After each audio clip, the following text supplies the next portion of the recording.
Hey, this is Gecko Mayhem. This is another Godforge video. It's a special one today. I sat down with a few other creators and we had a chat about the beta.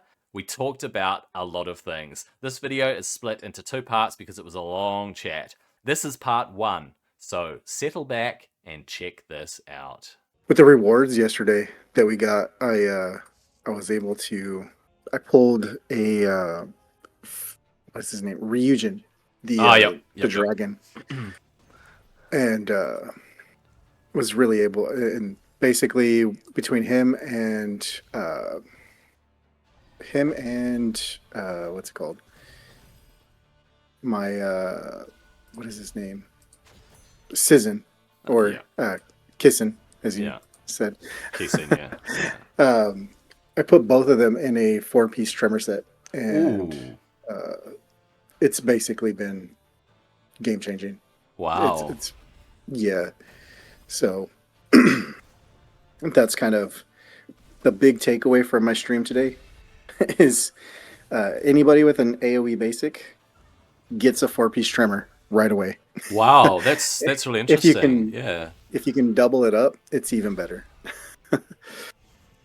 But I haven't even looked at trying to get sets onto them, like specific sets, because it's just too hard to get good stats as well as fulfilling a set bonus. Yeah, for what I'm doing, the stats don't really matter outside of like accuracy and speed, and then because we're literally just trying to land stuns. Right. You need the 4-piece tremor set to land the stuns. Yeah. And is it 25%? It's literally just it's 20% on. That's 20, right? Yeah, 20%. But like that's why it's so good with AoEs. Yep. Because then they can. Oh man, they're not landing. They're not landing for me. This is not good. It's very RNG when you rely on disables like that. Oh, it's very tough, and it's not even so much. Oh, wiped my entire team. Fuck. It's gonna happen a lot. It's gonna happen a lot. Yeah. Yeah, Tion Realm. I'm on Tion Realm. Stage 3 is where I'm at right now. Wow, that's serious progress. Yeah, I went from not being able to get past Izuma 1, right, to just cruising through it. Once I got past that, Ragewood was in the chat and he was like, dude, after you get past the first one, you're going to be fine until level 7 and then level 10. Right. And we went back. We actually were able to cruise through. Once we got past level 1, we were able to cruise through, got past level 7 without too many issues, and then got to level 10 and we got stuck. So I went and farmed ascension stuff to 4-star ascend Ryujin to get so I could attune him and get those bonuses right there. Yeah. And basically right there, we came back and and made like easy work out of Izumo 10. It was ridiculous. I was like, oh man, if we would have just got past like the first wave, that first run, we probably would have been fine. Completely. But what was so hard about the first wave? Just in the damage. Yeah, the damage coming back at us was just so hard. Yeah. God dang it. So you got to lock them down. Yeah, you have to. You have to lock them down. They're so tanky. You're not really gonna have a chance to. You're not really gonna have a chance to like do good damage to them. Yep. So it's really about just lockdown. Yep. So I noticed that about adventure mode. It ramps up their health, their mitigation, their speed. Everything just ramps up. It's crazy. Very much so. God dang it! And there goes my Shamash. I'm dead.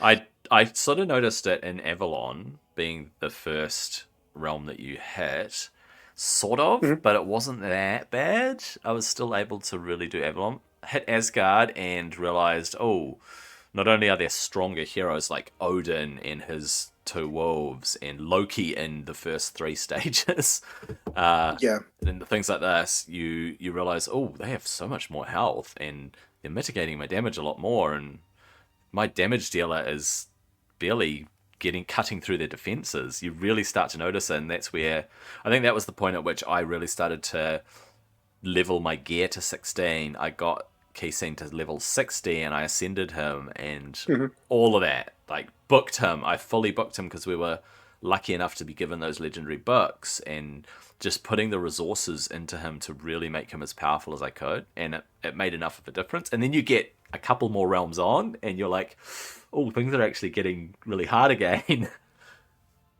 Yeah, it's crazy. Like the jump up is really fast, and then you kind of cruise until you hit. Aru was another big step up for me, but once I got past that, it was really no big deal. Yep. But Izumo was like, it was like going from Avalon 1 story mode to Avalon 1 adventure mode. Right. Like that jump up was Yeah. insanely massive. But yeah, it's about conquering it, right? It's about solving the thing that's in front of you. And we all got to experience that during this beta.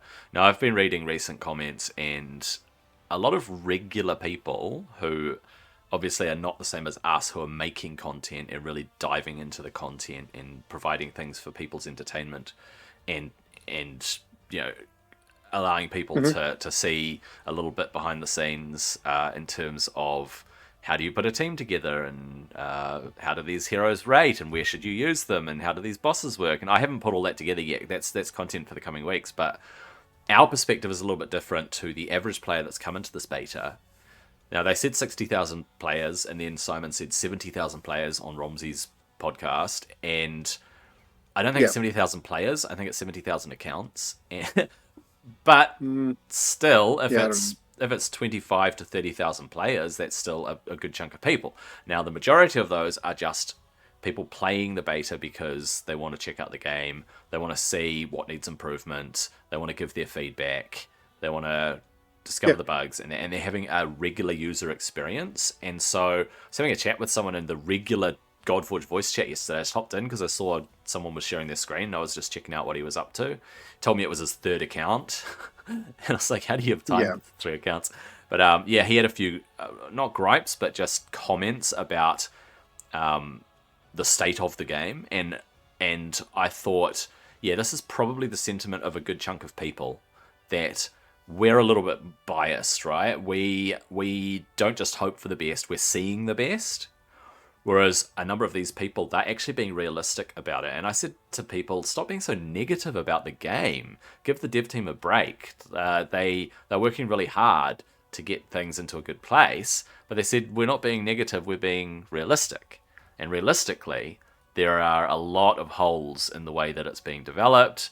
And there are a lot of holes in just the innovation behind it, and mechanically, and all of this. And I said, well, I just hope that you are articulating this back to the dev team, because if they don't hear the gripes from the community about their beta experience, they're not going to be able to pivot and adjust their path forward. And even though they have a roadmap, they need to be able to adjust that roadmap, right?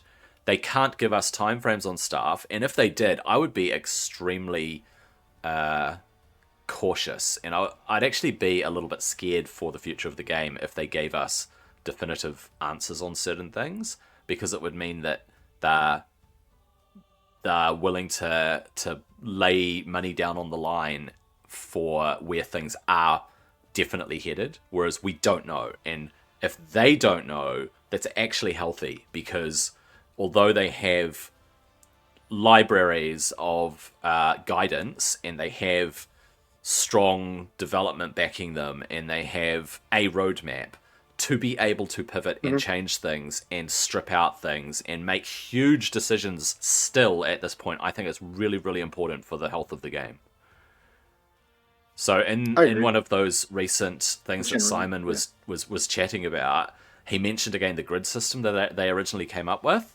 And I went, oh yeah, that was a couple of years ago where they pivoted away from that.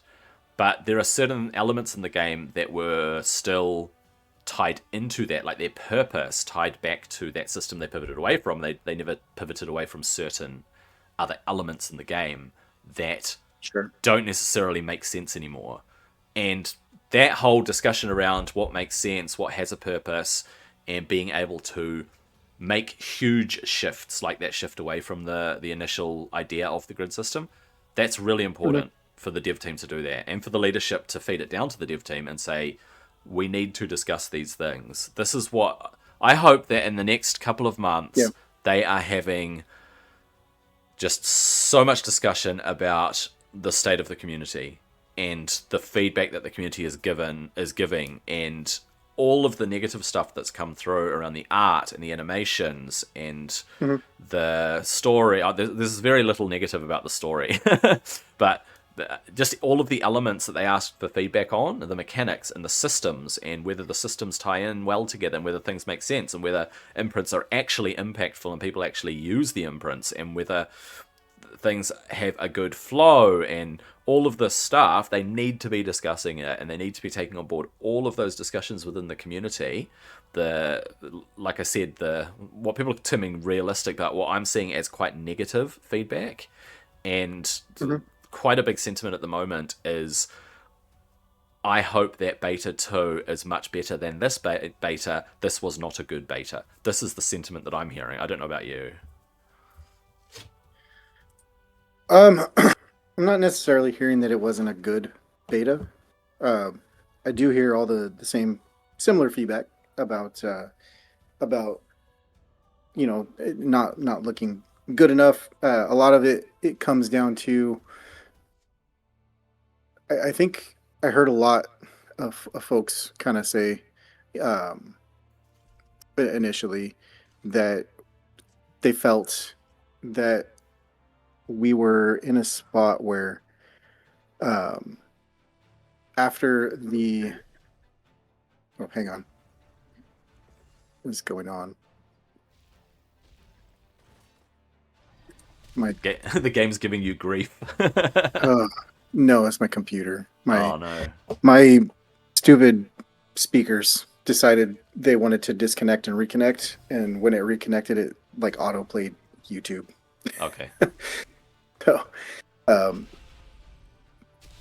no, I think a lot of people were coming with the impression, or either impression or assumption, or just, I don't even know if it was really an assumption, but coming in with the feeling that the game was going to be a lot closer to being ready for launch than it ended up being. And as a result of that, you get kind of a little bit more of a disappointment type of a feel. Yeah. As opposed to like feeling super hyped about it. Right. And I totally understand that, especially after the alphas. We definitely kind of felt like, oh, this is awesome. This is really cool. We're gonna be in a good spot here. And then now here we are, and we're just like, oh, are we in a good spot here? Because it's just like, with all the bugs, a lot of the same bugs came back up. I don't know if that had to do with like changing over like the engine and stuff that they're running on, and maybe, I don't know, maybe that reintroduced some of the bugs that got fixed. Some of the quality of life stuff that got fixed in alpha is no longer in game for the beta, or was not in at launch. And I think some of the couple of things they either got back in, or they're working on getting back in for us. But in general, man, I've had very much more of like a come at it from far away, like a 10,000 foot view. I think a lot of people are coming at it, very much like under a microscope. I kind of said it on my stream earlier today. Yeah. Everything they've done from the time of, here's your email address to sign up for the beta, until this beta goes bye bye here in a couple days, everything has been uh, under a microscope, which good and bad. I mean, Yeah. you can take that as a good thing, you can take it as a bad thing, but like they've I think the game is in a I think the game has good bones. I do think there is a lot to get worked on. 100% Yep. agree with that. Uh, whether I don't want to be like a negative content creator, but like and so in general, I kind of tend to skew my stuff optimistically. Um, Yep. not to say I'm trying to push anything under the rug or just like ignore something willfully or anything like that. It's more I don't see negativity as I don't see all the things that are wrong. Maybe it's because I don't want to see them Mm. subconsciously, but I don't. I know there's a lot of people. There's I had one of my chatters today, super super into it, and they told me they were working. One of their old jobs was to work. They worked QA um, for EA Sport for like EA and like BioWare. Yep. Um, and so like they had made a bunch of counts and they were really really scrutinizing the game. I'm like, that's good. That we love that. That's awesome. Yep. But at the same time, like, I think the sooner we realize, as soon as we realized that the game isn't necessarily, as ready to launch as we all may have initially, thought or hoped, Yep. coming into the beta, I do think there is a good foundation here Yep. to a fun to play game, and I think I'm hopeful they take. I've never seen anything that says that they're not going to take our advice seriously and our feedback seriously. Exactly. Yeah. But I still have to be pretty hopeful that they take everything to heart and uh, try to separate our company's ego from the feedback that we're getting, so we can try to make the best game that we possibly can, Yeah. as opposed to just here's a game, guys, go spend Yeah. money on it. you Yeah. know Or saying to the community, we are listening to you, we're working with you, we're walking hand in Mhm. hand with your comments and your feedback, and then just ignoring those comments. And I have not. You're right. Exactly. I have not seen that happen. And you're right about the game having good bones as well. Now, some people who have maybe a tech background have looked at it Mhm. under a microscope, as you've said, with a fine tooth comb, and Yeah, as they should. they can articulate what's wrong with it.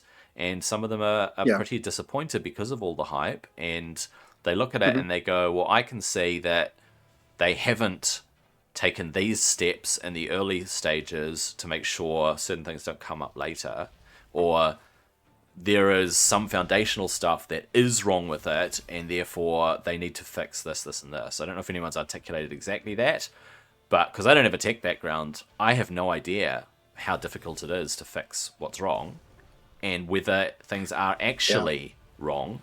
But in terms of fun, I've had a really enjoyable beta. But that's subjective, right? And like I said before, content creators have a little bit of a biased view in terms of which we're all trying to be positive in the face of realism, but also if it's enjoyable to us, then we can't change that. It is enjoyable. Yeah. It is subjective, but we are biased in that we've invested so much into this game and into the final product that we want it to succeed. I'm not saying that other people don't want it to succeed. They do. A lot of the community wants it to succeed, but they are disappointed at the moment, and that is why people are speaking out negatively. Whereas our job is not to market the game and to highlight all the positive stuff. Our job is to, well, just be natural. And if naturally we are Yeah. enjoying what's being shown to us, that's really good, because that's going to speak authentically to our audiences. Now, putting out that review, that 1 week review that we all put out, I watched yours, by the way. Thought it was Oh, really good. thanks. I really enjoyed it. It was longer than mine. How dare you? uh, Yeah, You did a totally different approach. You were in your account showing stuff, and I was basically had a battle running in the background for a lot of mine. But totally sure. different approaches to the things. And in our 1 week review, we were asked to give honest feedback, and that's exactly what we did. We gave our feedback, and if it's skewed on the positive, then can't be helped. I'm sorry. I like where it is and where it's going, but as I've said to people recently, my biggest concern is that it feels too much like a raid clone still. Mm. The game Uh, loop yeah. does feel too much like raid, but then you go back a couple of years and the team basically said within this genre there are going to be similarities to other games in this genre. So whether they can break out of that mold or not is actually up to huge decisions by the dev team, I think. Yeah, I think any raid was so ridiculously successful Yeah. and came seemingly out of nowhere. Um, It that felt I like it, think yeah. any game is going to have, some sort of similarity to it. Like Dragonair has similarities, you know, Watcher of Realms has similarities. Right. Like there's always going to be in this genre, I think, even the games before, because even like Raid came out and a lot of folks were when I don't know how early on you played and paid attention to Raid, but there were a lot of folks that were calling Raid a summoner's war. Um, is it Clone. Summoner's War or Summoner's Yeah. Glory? One of those. Yeah. They're calling it a clone of those games and stuff. Yeah. Yeah. So I mean, it just Raid grew into being the big boy on the block, Yep. and as a result, Raid is obviously because it is the big boy on the block. It's gonna get all Comparisons and the yeah. comparisons for Yeah. sure, Yeah. and a huge not just the founders and everything of Fateless, but like a huge portion of the player base is coming from Raid. Yes. Um, whether a lot of them are going to be playing both games remains to be seen. I imagine there's probably going to be a huge contingent that you know at early access full release. I think there's going to be a big contingent of players that make a decision one way or the other. Yep. There's also going to be a big overlap of players. Yes. We've still seen it with like Watcher of Realms and Dragonair. There's people play both, and there's I think in the genre generally there's plenty of room for everybody to have a seat at the table, so to speak. So Yeah. I think I think they're in a good place as far as what genre they're in. Yep. It's going to remain to be seen how well they do in other markets outside of like the Western markets. Yeah. Like, will Godforge become a big game in the Asian community? Because gachas are huge in Asia, and if they become good in Asia, then like you can have a terrible looking, terrible feeling game, but if it does good in Asia, you're kind of you can get by that because they're gonna carry. um, but also, like, will they cater to that market at all? I don't know. Are they going to stick to trying to cater to Western market? Remains to be seen. But I think, in general, like I do agree with your sentiment. As content creators, we have an inherent um, desire, and that's not really the. We have like an inherent. Responsibility or prerogative, I think. Like I think we self-met generally, responsibility. yeah, we in general we want any game that we're covering, whether it's Raid Shadow Legends, GTA, any game that we decide to make a video on, we want it to do well. That Yep. way, Yep. if the game, or at least we want it to be around. That way, Yeah. if the Yeah. game Yeah. is still out, we can make content on it. Obviously, if a game does well, then it's going to be more popular. There's going to be more people playing it. There's going to be more viewers for Yes. us. Yeah. But at the same time, it's like, okay, well, how do we combat any negativity? We have to be a good channel for that, and if it's even on a subconscious level, if the developers say they come back and they think, oh man, if it's even like a half of a percentage point, they took feedback from content creators more seriously than Joe Schmo. Um, Even if it's like not even on like a conscious level, but just like that subconscious level. Yeah. Just because we have the videos and stuff, and then the videos out there, being being very very either negative or just trying to point everything out, and Yep. if that does well, it's then that's gonna reflect on the game from the general standpoint. So I don't necessarily feel like it's our responsibility to be like shills for Fateless. No, not at all. I don't feel any responsibility to be a shill for them. I've been called a shill for them already. Oh my gosh. Yeah. And it's pretty funny. Um, but it's like, okay, we don't necessarily have to, depending on each of our content, right? If we have a reputation of doing deep dives on companies and games and stuff, and being very very very critical of them publicly, if we have that history, Yeah. then going into our Godforge coverage, we may lean into that, and it, especially when there's a lot of bugs, a lot of issues, it can sound for sure possibly overly critical to the developers and stuff like that. Yeah. To general layperson that's never played one of these games before, it may sound not critical enough. Um, so there's a line. I don't know how fine that line is, but there is a line there between being hypercritical and just providing accurate feedback. What I've been trying to do is just compile like a notepad document that I'm gonna like put into like a bullet point list, and then that's gonna get copy pasted into my feedback report. Yep. and I'm gonna do it that way. Right. Outside of also having the videos and Yep. stuff Yep. like that. I've pointed out when I have a bug or something, when I'm trying to do something, I try to point it out in the game, try to Yep. make it happen in the game. If I can't, Yeah. I can't. If I can, then there we go.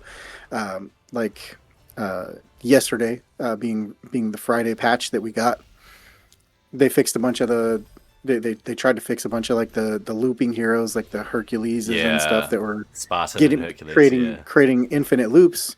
And in doing that, unfortunately, we took the game down, brought it back up. I think it was down for about 30 to 45 minutes, give or take. Or it could just be, if it was shorter, it just felt like longer to me because I wasn't because I wasn't playing. Uh, but when it came back up, I could not run Workshop of Ta Yep. to save my life. Shamash was just his ultimate. He was just loop spanning it, and it was just stuck in an infinite loop. Didn't matter what stage I did. Didn't matter what team I took with him.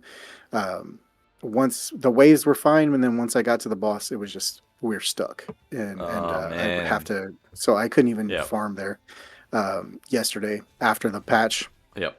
But then it comes back to, okay, they patched this, it's still not working, we got to report it as a player at that point. So luckily I was able to take a quick video of it and upload it as a ticket and everything like that. And but shortly after that, Susie edited the post in there in the Discord saying, yep, it's happening with Shamash and ISIS and Yeah. and stuff Yeah. still as well. So we were able to get the they were able to, they tried to fix the infinite looping, but unfortunately it just, when we got back into the game, the infinite looping was still there. Yeah. Or it got moved to other heroes. Yeah. Or whatever. But yeah, in general, that was a tough one. That's one that's a little tough. You got to take it on the chin. If you're Yeah. the developer, you got to just buck up and say, my bad.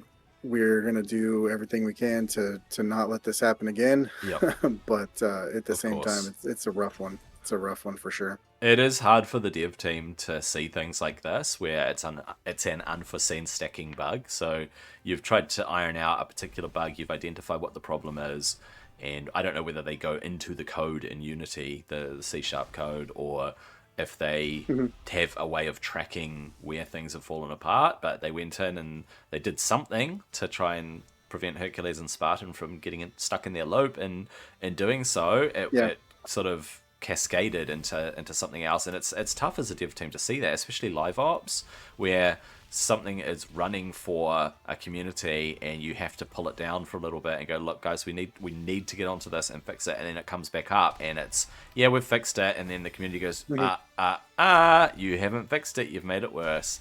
And it's tough as a dev team. Yeah. I think like you said, they do need to take it on the chin and just plow on. And that's been a few people's experience in the beta, but that's why it is a beta. Now, we had a discussion before about how people have been voicing their disappointment and been a little bit what I would consider negative, or a lot more negative than I could ever be, I think. And I think a lot of that disappointment actually stems from the fact that it felt like the team had lack of direction when it came to the progression of the game. So if you go back to maybe January or February of this year, when the minigame was about to wrap up, when they extended it, and then they extended it. Remember, they extended it twice. But anyway, they were still running the extended minigame, and they came to us, the community, not us, the CCs, us, the wider community, and they said, we are looking at getting the game into early access. I don't know if they said by the middle of the year. They said it's still on track to go into early access at the end of May. And so on and so forth, and all the podcasts came out week by week, and they talked about all different stuff. And the fact that they said they were ready, they felt that they were ready to go into what they would consider an early access version of the game, and then they took back what they'd said, and they said, well, after much deliberation, we're going to release the game into a beta stage, an actual open beta stage. And most people understand what a beta is. It is an unfinished version of the game. It doesn't have all of the systems. It doesn't have all of the mechanics. It has jankiness. It has bugs. It has brokenness. You get to a point at certain times through a beta where you cannot progress anymore in a certain area because it's just too broken. That's what a beta is. An alpha's worse. An alpha is a very, very unpolished version of a game. So they said early access, and then they said, nah, actually, we need to do a beta. That, I feel, is what disappointed people in the community the most, because they came into it thinking they're calling it beta, but they told us 6 months ago that they were ready to put this game into early access, but it's not. And so therefore I am noticing this. If this had been released in early access, it would have killed the game. And that's where the negativity is coming from. It's we were expecting something, we were given something else. Gosh darn it. Yeah, it feels like, almost in a way, it almost feels like we were they got their expectations a little high, and in turn put it out there, and then as a result, we, the community, got our expectations high. Yes. And the expectations for the beta launch were through the roof, admittedly. Yeah. And for good or bad. And as a result, it put a massive microscope on the entire Fateless Godforge project. And now I think this beta feedback is going to give them much more pressure. But I think as long as they take it constructively and really lean into it, I think it's going to make the game better. It is, absolutely. In the long run. Yeah, I talked about this in one of my videos, but there are two kinds of data. There's empirical data, which they are constantly gathering. When people play, which heroes they level up, how much food they have, what the stats are, the combat text in any given fight, what the bosses are doing, or how many times they cast turn meter, all of this data. Like, they're gathering all of this data through the beta, and that is empirical data. But it is the feel-good data, it is the emotional data that this beta also needed to gather for them, and that's where community feedback actually comes into play. That's the other kind of data that they just could not get internally. They had to put it into an open beta like this so that they get as many people as possible to come in and to give their honest feedback about where the game is at. Some people are not going to be honest about their feedback. They're going to look at it and go, man, this is broken. I don't know how to articulate what's broken about it or what I'm not enjoying about it. I'm just going to tell them that their game sucks.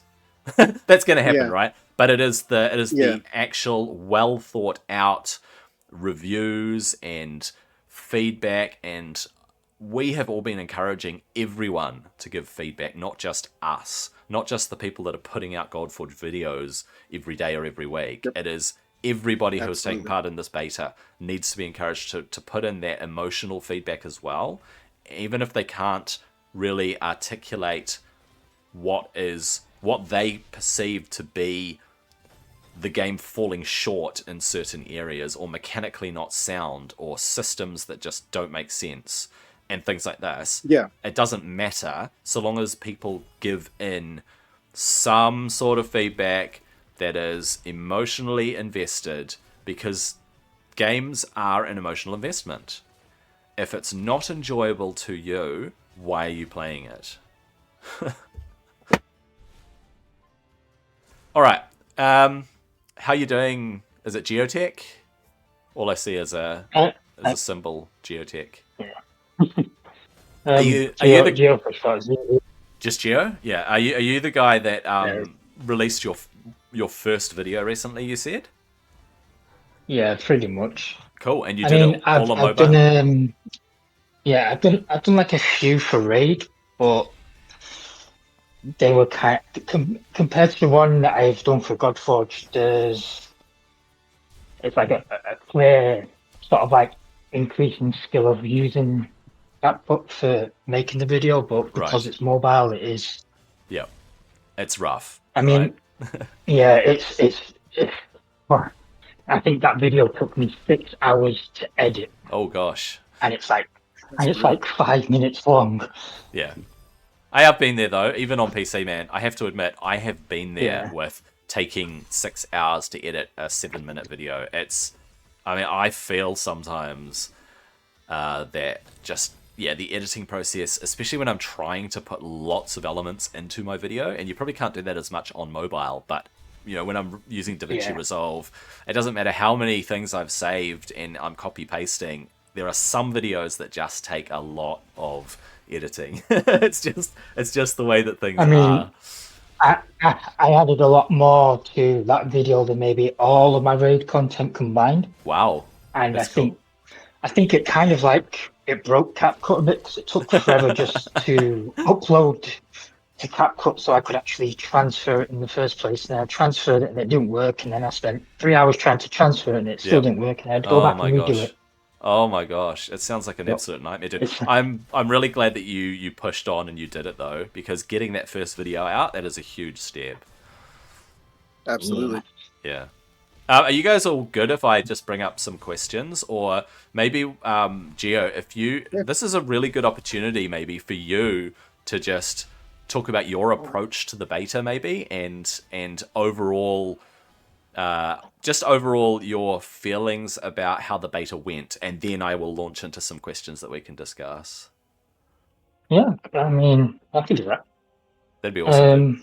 In terms of compared to the alpha, I was very much all in all the time on the alpha, and it felt good. Then I waited such a long time for the beta to kick in. The beta started, and I think I kind of crashed out pretty early. The difficulty spiked, and I lost a slight bit of interest. Okay. I think I picked up maybe 6-7 days behind everybody else. Okay. The lack of, I suppose, the lack of information was an issue. So, gear-wise, the RNG is stupid. It's too much. Yep. And the fact that you've got 1 trillion gear sets and there's no explanation of what any of them do unless you have like binoculars, and even then it's those tiny little arrows. I only figured out where they were maybe yesterday. Where do you go along it? Sort of like 2 of it, 4 of it, 6 of it. Some of those are bugs, so I still don't know what half the sets do. Yep. Um, Similar with things like the scrolls and the ascension. Yep. People are getting confused with the ones at the top where it goes, you have to go to this dungeon, you have to go to that dungeon, whereas press it on the bottom and it's like, you can convert these into something bigger. Yep. That was an issue. So all of those, plus the fact that I was used to what you got in the alpha, where you could basically, you get a couple of champs and you can post it, because the champs you get in the alpha were all busted. Now the same champs aren't busted, and you go halfway through posting it and then you hit a brick wall, and it's like, can I be bothered to spend, I don't know, 5 hours farming one dungeon just to level this character up? And then I've got to do it with another 4 or another 5. Right. And I think that put me off a bit. Yep. The fact that I've now got to the point where I've hit adventure mode and it's a couple of days prior to the end of the beta run. Yep. A little bit of a letdown, but I get it. I didn't put the effort in. For the most part, I do like the characters. I like the champion, the looks. I like the way they've designed the moveset. It's nice and streamlined. I absolutely can't stress enough how amazing the space system and the imprints for weapons is. I just wish they gave us the option to, but I do know they've said it. They're looking into ways of helping us remove from weapons and stuff. But no, it's really good, man. I mean, oh, sorry, go on. You have more to say? I can't say, like, for the alpha, for me, it was like a 9 out of 10. Yep.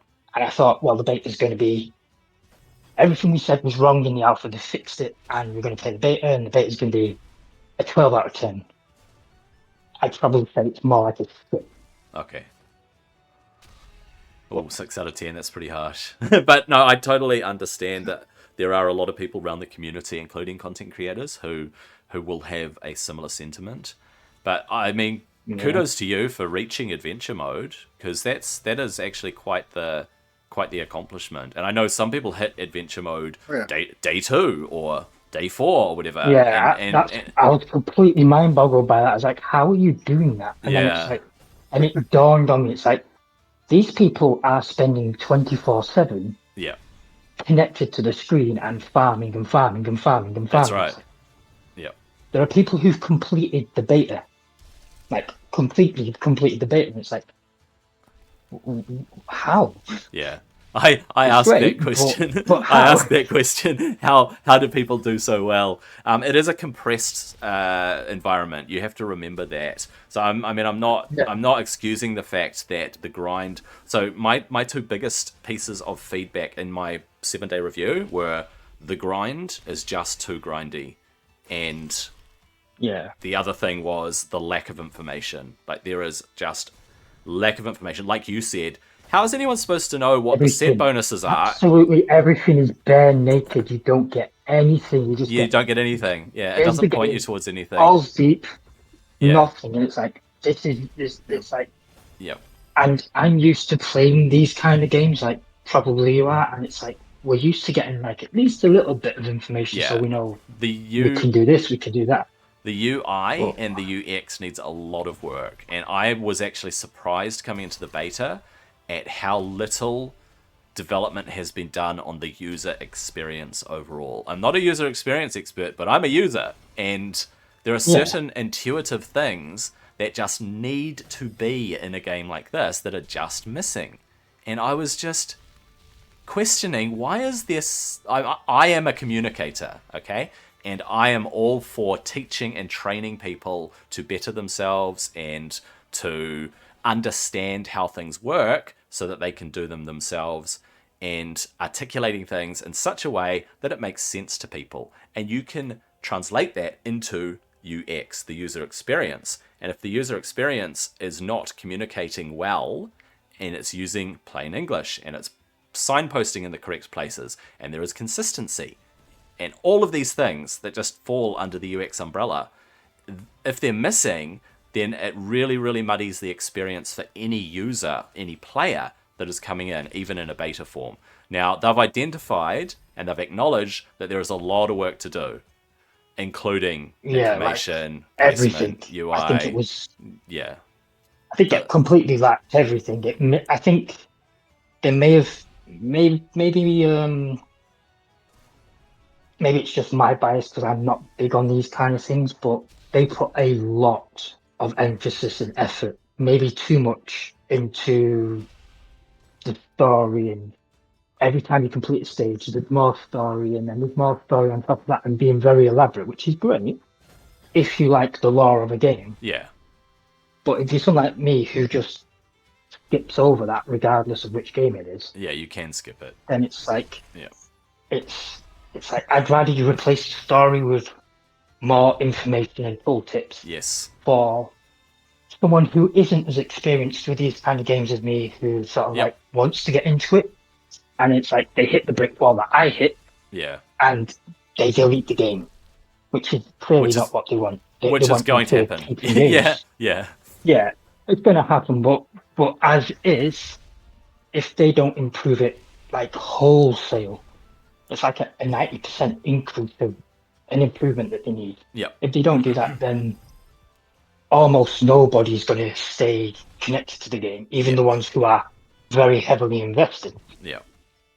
Yeah, there'll be hooks, but there won't be stickability. Yeah. There is stuff to hook them in. So, JKG and I were talking a bit before about how Raid became the big boy on the block, right? Now, I started playing Raid, for the record, JKG, in 2018. So it was September 2018, which is pre-release. It was like 6 months pre-release. I played the beta, and I mean, I was in Deadwood Jedi's Discord and that. I know you probably don't remember me, but I was part of that, and I talked to Deadwood quite a lot as well, like early on. Yeah. But anyway, with the whole Raid thing, it captured me from the get-go. That opening sequence of the 4 heroes, the 4 champions going into the lair of the dragon, and then it said, press this, do this. Now, the missions and the quests needed a revamp after probably about a year of its release, and they just never revamped it and changed it. I mean, they did to a degree. They added like a month. They added after a month. Yeah, absolutely. They added the whole arbiter thing where the arbiter was leading you through stuff and blah blah blah. But when it came to the missions making sense and the quests making sense, that was a huge pain point for me in that game. But the game itself, the playability of it, after it hooked me through its graphics and its animation, you can't get out of it once you're hooked. I was blown away by a mobile game, because it was only mobile at the time, remember?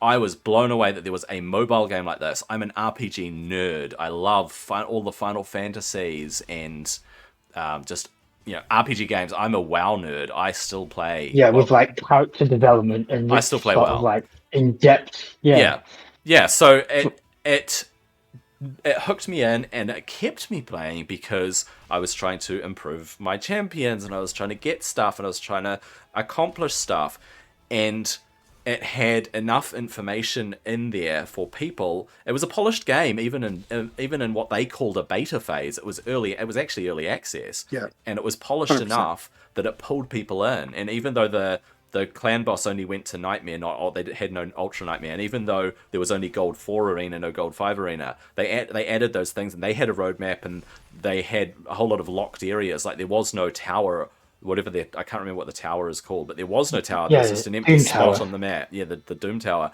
and there were missing factions. They were locked, and some of them locked for years, right? But it pulled me in, and it kept my attention because it was polished in so many areas of the game mechanically that I wanted to keep playing. And that is what Godforge needs beyond this beta. It needs people like you, Geo, to say, look, this was my experience, and I was disappointed because this, and this. And you've been able to articulate that really well and give some really good examples of where it falls short currently. And they need to hear that, because otherwise it's not going to be improved to the point of releasability. Yeah, if enough people don't say it, then they're just not going to hear it, are they? That's right. I had a similar experience with Raid, but mine wasn't quite so like abrupt. It's like not quite beta. So the year after, I found Raid, played it a little bit. I liked it. I enjoyed it. But then I put it down for a day or two and I didn't miss it. And then I came back to Raid maybe 18 months, 2 years later. I think it was just after Hyrule or something like that. And now I play it every day, Right. like religiously. Because now it's like, okay, you've added more content that makes sense for someone like me. Yep. Who likes the PvE side of things more than the PvP side of things. Yep. And all of a sudden I'm hooked. Yeah. And it was enough to unhook me from Galaxy of Heroes, which I'd been playing for about 4 years beforehand, which was getting a bit dated for me. So I switched to Raid, and then all of a sudden I'm 9 months in, and my account's crap, and then I find all these other people like Hell Hades and Nubs and all that, and then suddenly my account's not so bad. Then suddenly he's, oh well, I'm not doing Raid anymore. I'm going to do Fateless and this project. And it's like, I want in on that. I want to be someone who helps test that and give you feedback. Yeah, and on the ground floor. Like, yeah. Yeah. So it's like, I have sort of like decided from the moment he said, okay, we've got this idea and we're going to do this. Yeah. That I'm kind of already invested in the game. Yes.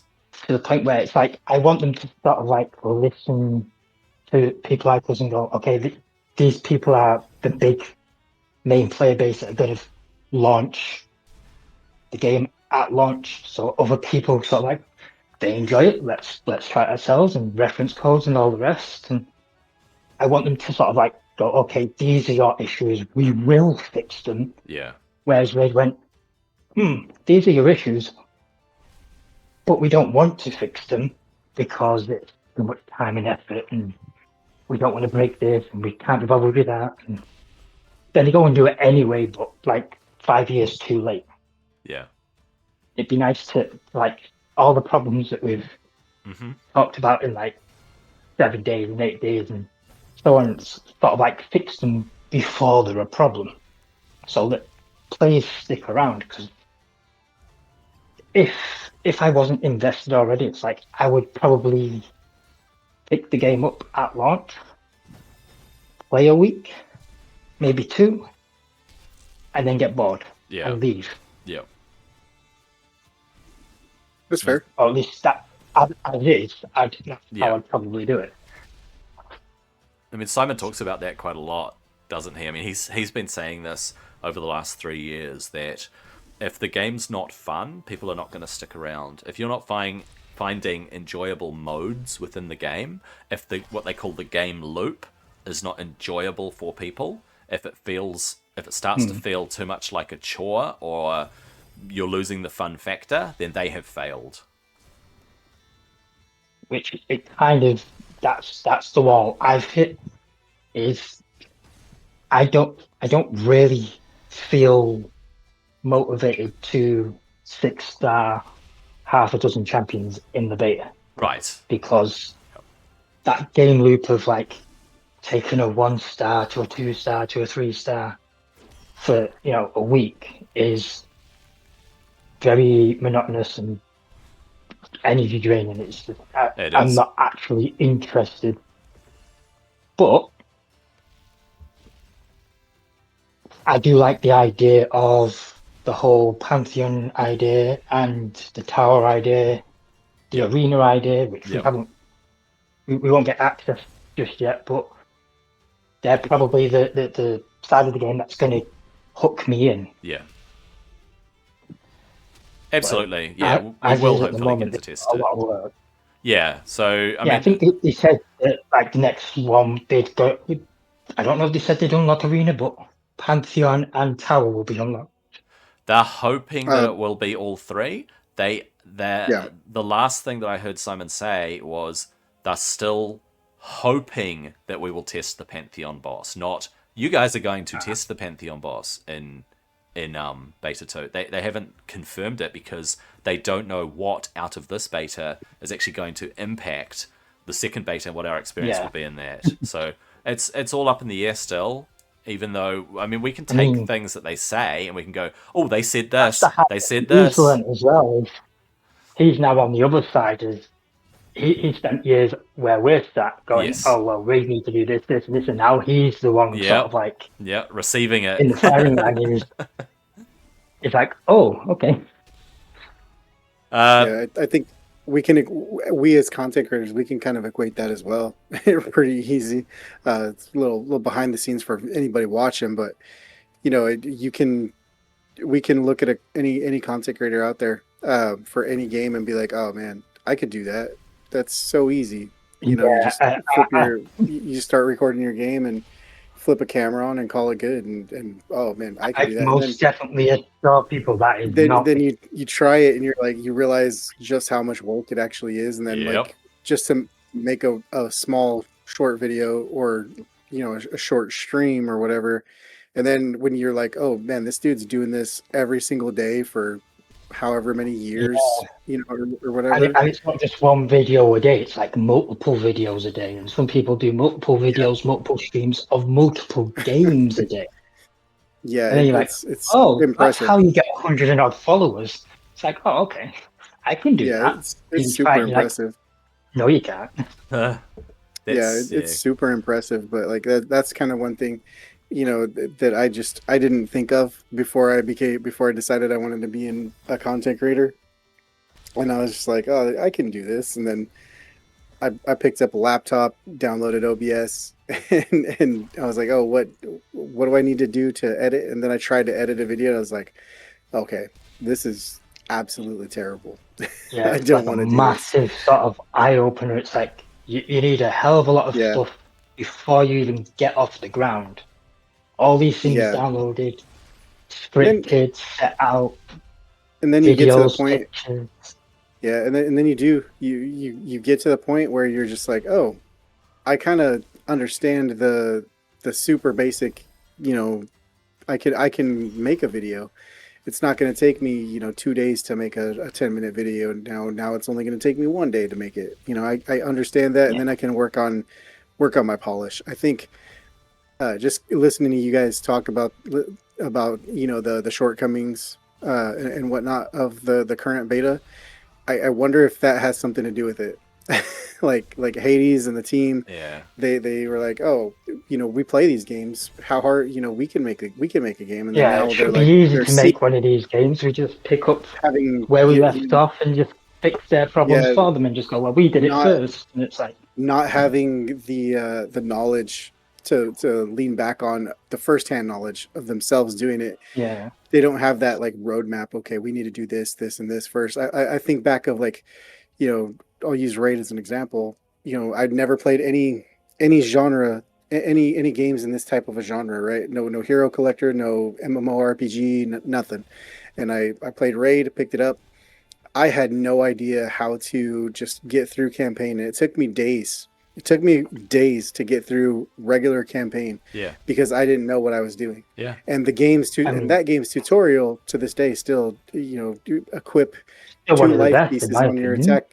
Put two Yeah, HP on your 2 HP gears on your damage dealing starter. You know, like okay, that's it steers you off in the wrong direction. But From the start. that being yeah, said, you kind of spin your wheels because you're trying to do all these things because everything's brand new and everything's shiny, everything's new, and then you finally couple years, you know, a year went by for me, and I decided I'm going to make a air quotes free to play account, um, and I knew how to get through campaign. I knew how to get campaign uh, done inside of a day.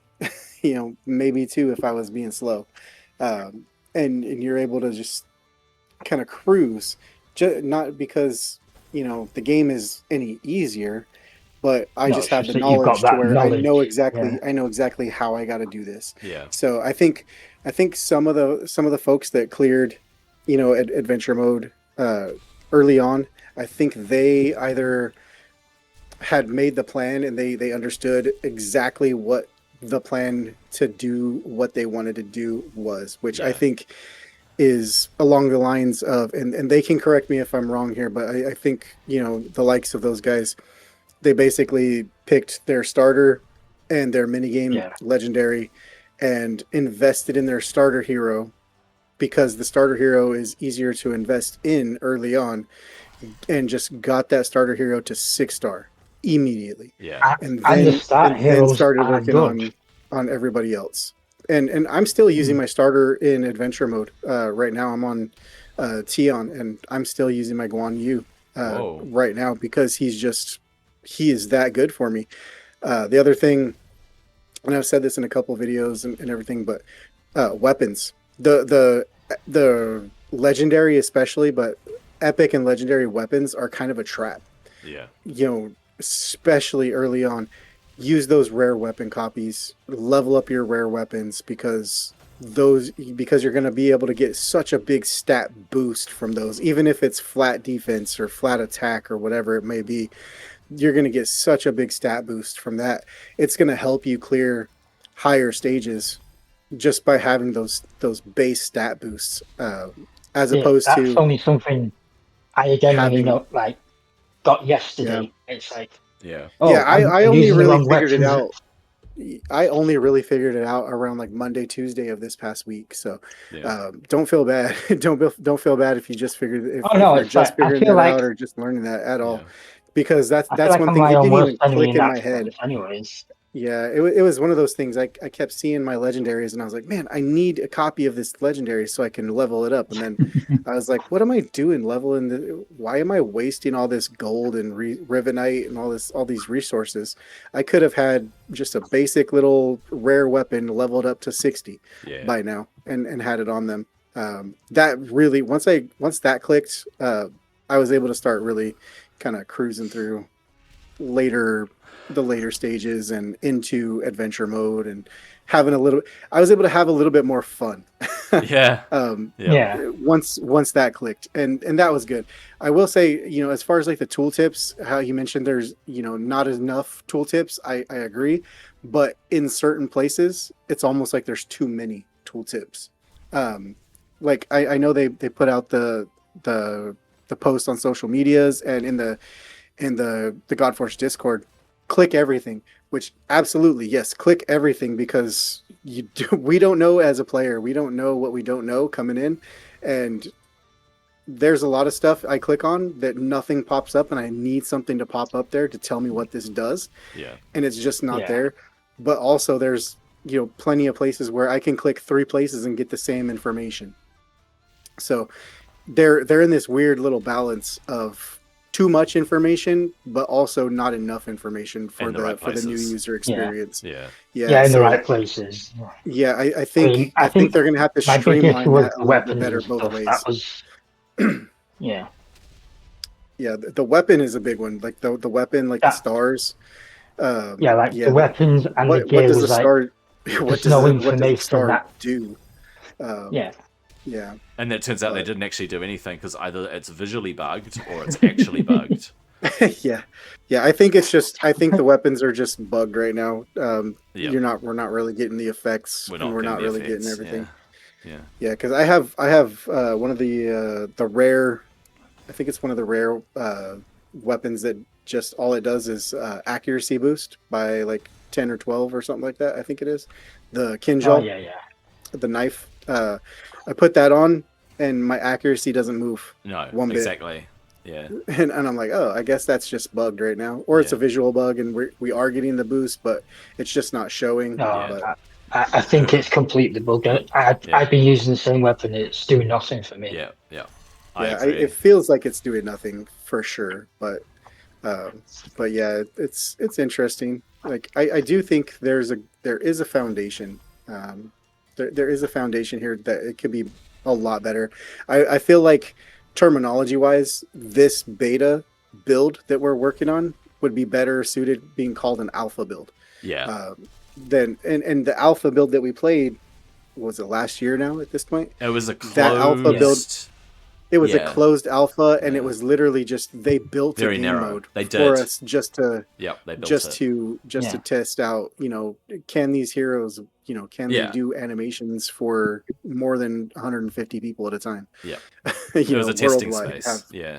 Yeah, testing their servers and can the servers handle what we need, all that kind of fun stuff. So I think it was like, So if this was considered like alpha 2 instead of beta 1, I Yeah. think it would have been, I think it would be a lot that would more make more sense. Yes. positive. Yes. I It's more like agree. positive Yeah. They've made a feedback. big Yeah. issue about saying, well, we weren't going to release it too early because we had issues, Yeah. and that they've pulled it back a bit. But instead of saying, well, we'll pull it back a bit, just switch it from beta back to alpha.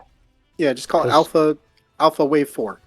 It Or feels. or it al- feels So alpha. many Yeah. issues. It's like real Yeah. betas should have a lot of the big glaring issues that we're finding kind of ironed out. The small bugs I get, but it's like a lot of the UI is just it's naked.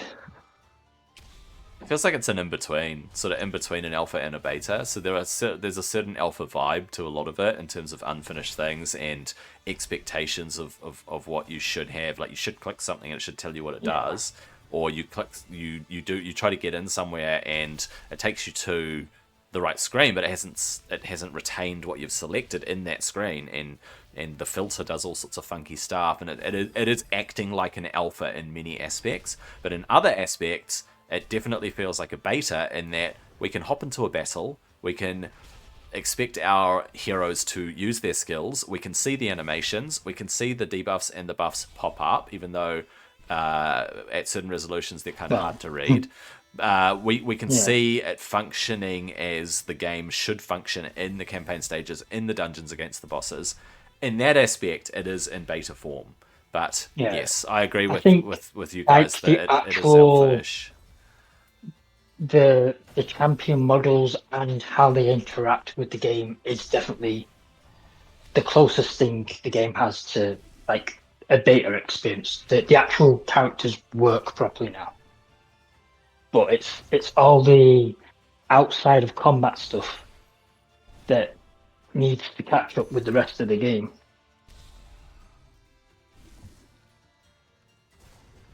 It felt like the characters worked properly in alpha as well. We had far fewer heroes to play with and to test out, but of the 17 legendaries that were in the alpha waves, it felt like they had complete kits, even though they've adjusted and amended a few of these as they've added other legendaries to the game.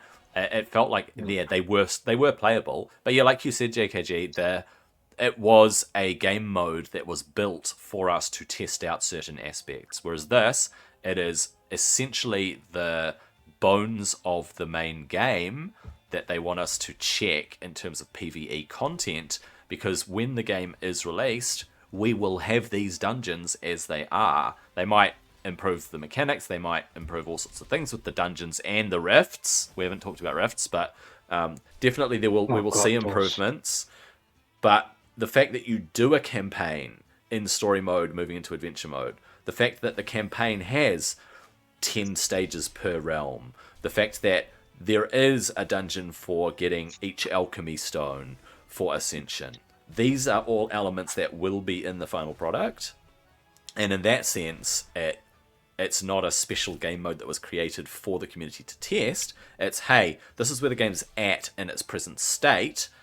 Let us know how it is and what you think. Wrong. Yeah. One other thing I was thinking as you guys were talking is that it feels like, in a sense, they have fallen into the trap of designing a game for people who already know these games. They are seeing things through a lens of an experienced player, not through the Brandon of 2018 playing Raid for the first time and not having any idea what the heck was They're going looking on. at this from the perspective of a 3 years in a row Platinum Arena Raid player that is a pay-to-win top 50 clans. It's sort of like they're playing as end game pay-to-win players and expecting everybody to sort of like jump over and have the same like full-on mentality. It's like, oh well, I already know what I have to do. I don't need a tutorial. I don't need any help. I already have a good idea of what all of your stuff means because apparently I'm psychic. And I don't think it's that I think extreme. I don't think it's quite that extreme. no, But but it's there not is a quite that extreme, lens. but it's come across that way sometimes. It's like in the past they've chirped on about other games not being very new user friendly, Yeah, and they've completely missed that link for their own game. absolutely. And its Because present like I said, it's state. like at the moment, at its present state, I mean, I know it's going to get like better, and it's why I didn't make a big deal out of it in the video, because I already, like I said, this is a beta game. Yeah. It's not what we're going to get at the end. We're going to get a lot more, and it's pointless complaining about what's wrong to a degree. If 1,000 people have already said it, I'm just beating a dead horse. But They need to hear it still. the fact that they need to hear it, but it's the fact that it still feels like they have this inherent expectation that the players that will automatically pick up their game at launch are very much seasoned veterans of the genre itself. Yeah. So it's like they won't necessarily need the tutorials that they're all asking for. They don't need the help that realistically should be there because they're already in that sort of like field of game. They kind of inherently know how to do it. And those are the same people that are absolutely blitzing through adventure mode on day 3. Yeah. They need to change the lens. They definitely sort of need to take a step back and look at the wider player base, because I think at the moment they're kind of skewing it a bit towards like the top 500 out of many thousands at the moment. Yeah. And a lot of those people on the back end, they're just going to do exactly what I said, which is they're going to play 2 weeks, hit a wall, lose interest, and switch to a different game. Yep. It makes me wonder if there were a lot of people who came into the beta and experienced just that and went, this isn't quite what I was expecting. It's a lot harder than I was expecting. The game's not leading me down the right track. Maybe there are a lot of people who came into it and have just not played it right through the whole beta because it's just. I've seen a few people say exactly that. It's like they've played the alpha. They were one of the lucky few to get invited to the alpha. Yeah. They played the alpha. They've been given a ton of really broken heroes at the time, because it's like I pulled Athena. Athena was absolutely busted, and now she's not. So all the heroes that were insane are now tuned down to where they probably should be in comparison. And people are going, oh, I can't do what I did then, and I'm not enjoying it like I did then. Yeah. And I'm just going to go somewhere else. And if they're doing that now, what's the chances of them even picking up the game at launch? Yeah, and that's fair. And I know prior to the launch, Simon did try to say that it was going to feel that way. I remember distinctly him pointed out in one of the pre-beta launch videos that the alpha was so accelerated that things were going to feel really, really good, really, really fast. Yeah. Where this is going to be more like of a realistic, sort of like air quotes, realistic, campaign playthrough, where we're not having that super accelerated growth, Mm. but to your point, yeah, I agree. Giving us that that piece of candy, before we Yeah, got our meal. It's almost like having dessert before you eat your dinner. It's like, oh, now all I want is the dessert. All I want to do yeah, is eat the ice and cream you're not instead of, offering it me at all. It's not even on the horizon. yeah, It's like I've lost interest. I'm going somewhere else. yeah. It's tough. It's a tough position. I can see it because it's like you want to build the hype for your game. So putting out, that super accelerated, feels good 24/7 alpha, and then it's like, okay, we built some hype, and the hype is here, Mm. but here's the baked potato and grilled chicken, and Yeah. it's like, well, Mm. this isn't the ice cream with sprinkles that I just had. So I mean, the alpha kind of gave us like a end game account and oh said, yeah, "Have fun." yeah, Yeah. Now they've took that away from us, and we're crying because they took our toys out of the pram, and then they've given yeah, this fucking turd and gone, "Hey, now start from scratch." And yeah, by and the I way, don't, everything that we did before is now you've got to do it the hard way. And a lot of people going, "I don't like that. You gave me the good stuff." yeah, You, and I don't know whether they see it as it's too much and effort. I'm not interested. Are you maybe. punishing me? But it's I like, don't think it, I don't think they're trying to punish us. I do yeah, think I it, don't it think, falls down. I do think it falls onto like that first point, the that it might be a lot of effort. I've never coded a game, so I can't speak to that. I just can no, only imagine that it's probably a lot. Also, just a caveat, I do want to throw in there, like when we're saying, like, players are saying this, players are saying that. I don't want it to say we're calling out the community for No. no, being no, No. no. air quotes It's whiny or anything like that. Nothing not, of the fact. Nothing of the sort. it's more I think, constructive criticism en masse that I'm yeah, thinking, and okay, I've it's seen from 20, 30, 40 people say the exact same thing, and yeah, then I've seen and it's another 100 also people say the same thing. And it's like, our own experiences to go along with that as well. Either yeah, we've seen it or we've, been in a chat with somebody, they shared their screen and we see it, or anything and stuff like that. So it's like we're just trying to be the vessel for the yeah. message. Yeah. At And a lot least of that's these the aren't way I take it. content creators or alpha testers. These are sort of like people Mhm. who've just sort of like stumbled across Godforge data access and gone, I will try. And I like this, I don't like that. Yeah. And the ones Yeah. that saying they don't like, it's like, okay, you've got a couple of dozen saying they don't like the same thing. And then you've got more of the same content saying they don't like something else. But Mhm. the people who do like certain things are less willing to say, okay, this is what I really like. So it's like at the Yeah. moment, the things we know are extremely popular is the faith system, the weapons imprints, and some people are quite big on the actual story and the character design, but Yeah.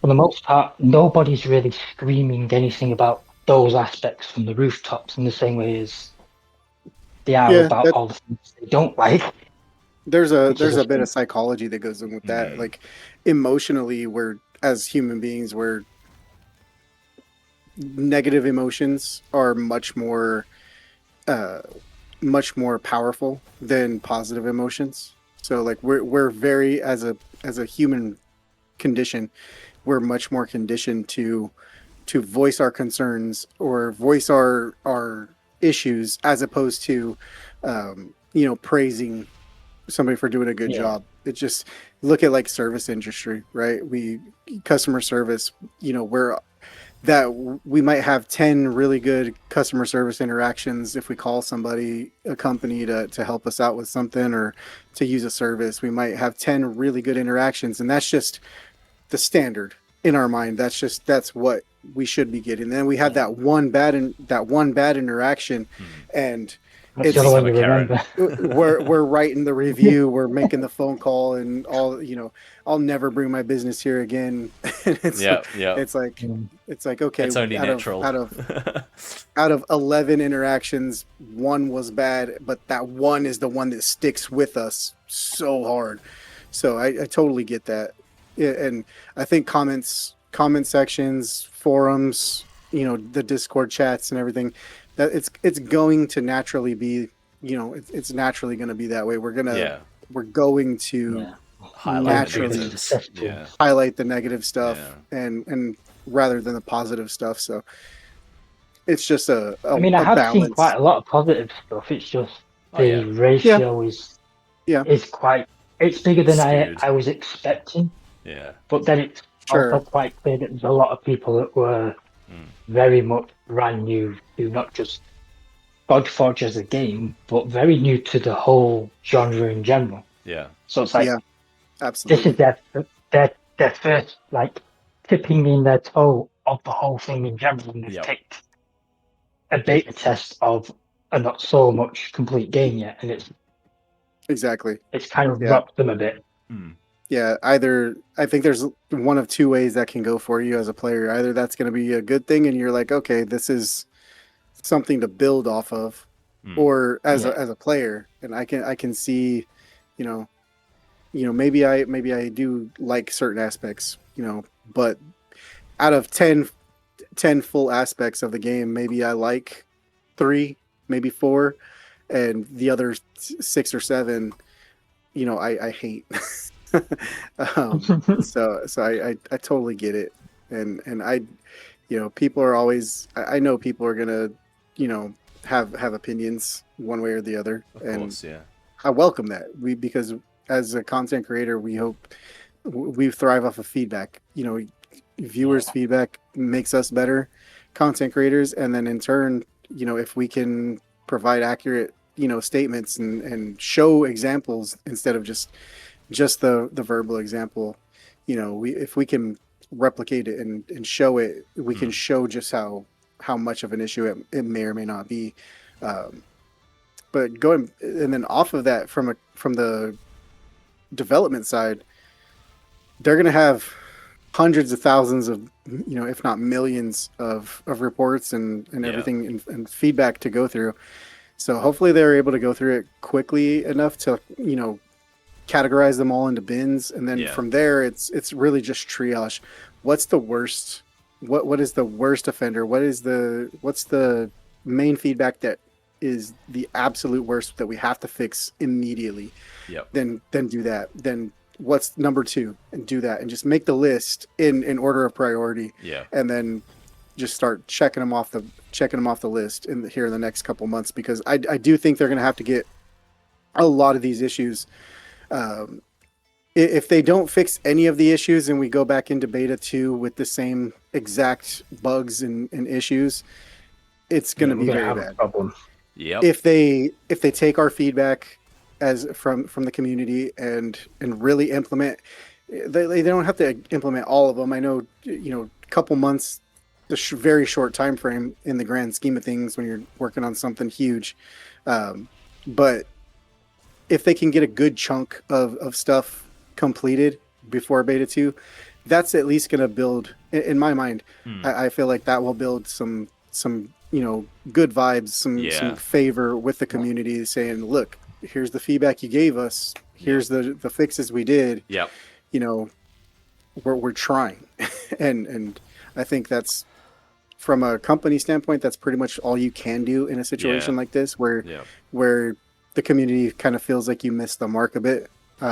So you're in, for lack of a better term, you're already in damage control mode. Mm. So you're kind of behind the 8 ball. You gotta fix some stuff. Got to get everything triaged, Yep. and have have the dev team and the QA team working. Sorry, Unbound Sage, if you see this, but hope you got to work long overtime shifts, but Yeah. To get it done. yeah, For sure. it has Yep. to get done Yep. for sure. Yeah, and I think they will. I think that they are going to spend these next few months going through the data, not just the empirical data, but what I call the emotional data and Yeah, all the feedback. Now, I absolutely. don't know if this is a Western mindset, but when we are asked to give feedback, on the whole, we are pointing out what we would like to see improved, not, hey, I really Yeah. thought this was great and you guys did a good job here, and this is why I think it's great, and great job, guys. Like, it's not asking for encouragement, it's asking for feedback. And we interpret that as, what is the area that you have noticed could do with improvement? And this is part of my mindset, not just, coming from a Western point of view and the fact that we interpret feedback like that, but I'm the kind of person that always tries to solve things.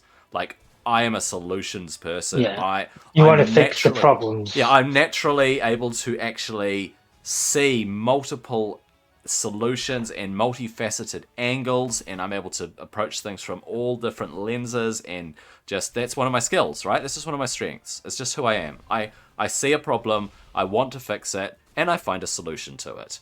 And it might not be the right solution, it might need iterations along the way, but I will find a solution that works and improves people's lives and helps them to do things easier and better and gives them the tools that they need to actually get something done. And that's how I see feedback. And I think that's how a lot of people see feedback, whether they are problem solvers or not.